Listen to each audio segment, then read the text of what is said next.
According to the IFC, there were 18 infrastructure projects that reached financial or contractual closure in 12 low and middle income countries. That's in sub-Saharan Africa last year. However, this is much lower than the number of projects closed during the peak of 2005. Joining us now to look at the private sector participation in infrastructure here in Africa, Catherine O'Farrell, Senior Investment Officer at the IFC. Thank you so much for joining us, Catherine. So you've had a conference that's been taking place in Johannesburg. You're usually based in Washington.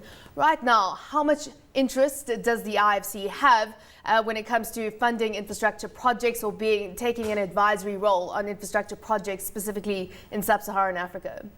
Well, thank you for having me today.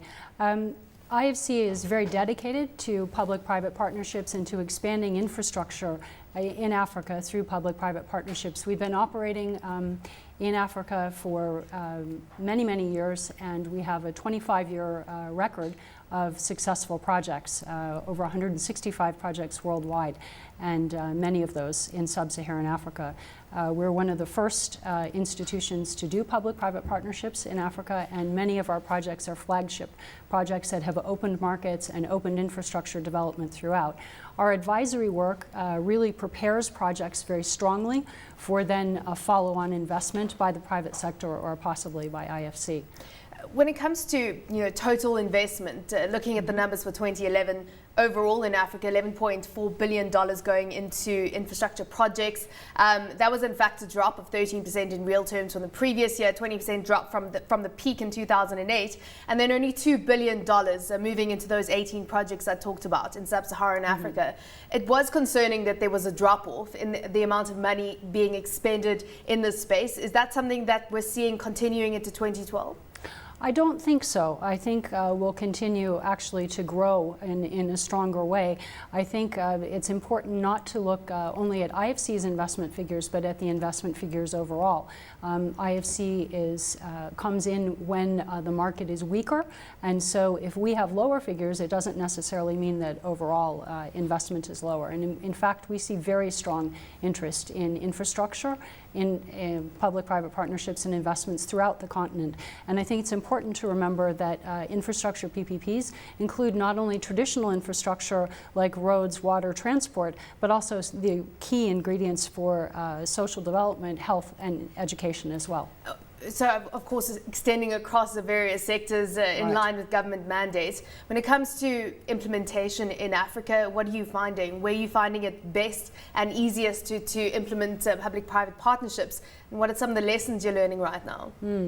Well, great question. I think what we see really is where governments have a very clear and purposeful direction to improve the quality of services for their population. That's the first key, is to have a committed partner in government. The second is that the private sector really feels comfortable with government's commitment, and they feel that the projects have been properly structured and that the funding is in place.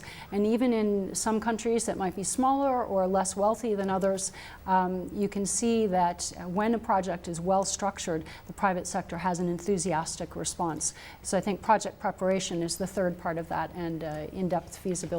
And IFC is there to assist governments and private sector to reach agreements in that regard. Is there a benchmark when it comes to returns for the private sector? Well, that's, I think, depends very much on the type of project, of course.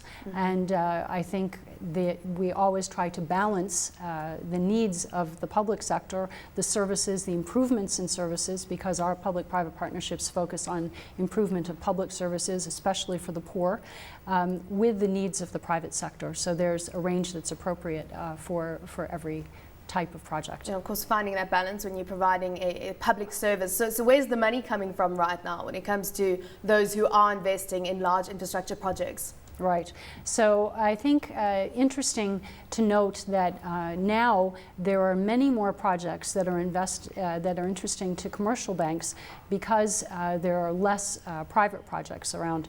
So a steady stream of revenues from a reliable government is very attractive in the public. And commercial banks, you're talking about South African banks, or international banks?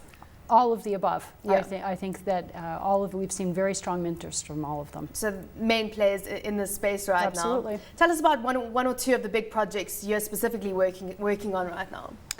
Well, we've worked a lot in the health sector. That's a very expanding element of our work.